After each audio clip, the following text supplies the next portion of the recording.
ভাইয়া দেখো আমার রকেট ল্যান্ড করছে। জিদান প্লিজ, আমি জরুরি কাজ করছি, তুমি পড়া শেষ করো। ধুর, পড়া ভালো লাগে না, আমি তো রকেট চালাবো। এটা কিন্তু বেশি হচ্ছে। ওলে বাবালে, ভাইয়া রাগ করেছে। কি রে, তোরা দুই ভাই আবার যুদ্ধ শুরু করেছিস? বাবা, ও আমাকে কাজ করতে দিচ্ছে না। জিদান, তুমি না সুপারহিরো হতে চাও? হ্যাঁ বাবা, আমি আকাশে উড়বো। প্রথম পাওয়ার হলো জ্ঞান।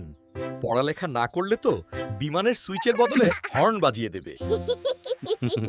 দ্বিতীয় পাওয়ার হলো বড়দের সম্মান করা।